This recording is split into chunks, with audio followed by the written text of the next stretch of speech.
आप बताइए कि मैंने ये कह दिया है कि गर्भ में संतान, नारी ऐसे समय में गौ दर्शन करे तो गर्भ में संतान खत्म भी नहीं होगी और संतान वीर होकर के पैदा होगी। तो कोई नारी बिना गौ दर्शन के रहेगी? मुझे नहीं लगता कि रह सके।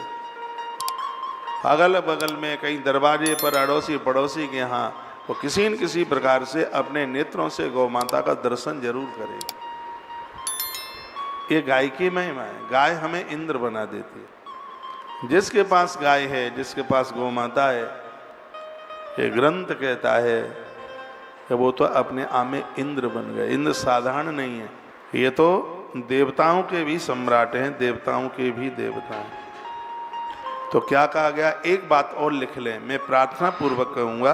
लिखा धेनु सदनम रईडाम, यानी कहा गया है गौ संपत्ति का घर है, ये वेद कहता है। पहली बार ये बात मैंने आपके बीच में बोली है। धेनुम सदनम रईडाम, यानी गैया मैया जो है वो संपत्ति का घर है। जिसके घर में गाय होगी उसका खजाना कभी भी खाली नहीं होगा, हो ही नहीं सकता। गाय की इतनी बड़ी महिमा है। बहुत लोग गौशाला से लौट करके आते हैं, मुझे मिल के जाते हैं, मुझे कहते हैं कि महाराज जी इतनी बड़ी गौशाला चल कैसे रही है? स्वर दे बेटा। मैंने कहा इसको गौ माता ही चला रही है। जहाँ गैया का गोबर मूत्र गिरता है, अकाल दुकाल पड़ता नहीं, बीमारी बढ़ती नहीं है, वहाँ किसी भी चीज की कोई कमी नहीं रहती। ये सूत्र और वेद में मिल गया है। वेद ने कह दिया कि धेनु सदनम रईडाम, यानी गाय संपत्ति का घर है। कुबेर के पास में धन की कमी आ सकती है, लेकिन जिनके घर में गौ माता है उनके घर में खुशहालियों में कभी कमी नहीं आएगी, सन्मति में कमी नहीं आएगी, संपत्ति में कमी नहीं आएगी, उनके खजाने में कभी भी कमी नहीं आएगी। जहां पर गाय का चरण पड़ेगा, गौ माता के चरणों में चारों पुरुषार्थ रहते हैं, धर्म अर्थ काम और मोक्ष चारों। गौ माता के चारों चरण पूज्य हैं। चारों चरणों में चार पुरुषार्थ ही तो हैं। गाय की सेवा कीजिए, आपका भजन कितना बढ़ता है। स्पष्ट ग्रंथ में वर्णन है कि जो गौ माता के सानिध्य में जप करता है उसकी एक माला डायरेक्ट 1000 माला के बराबर होती है।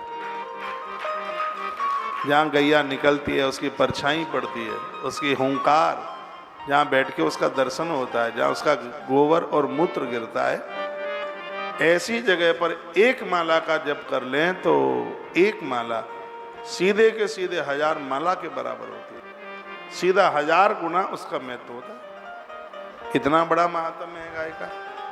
तो सामवेद के 7 नंबर की ऋचा में गौ माता की बात कही गई है, जहाँ एक साधक भगवान को कहता है, ईश्वर को कहता है परमात्मा, मेरे आवास को गौवंश से भर दो, मेरा घर एक दिन के लिए भी गाय के विहीन न रहे।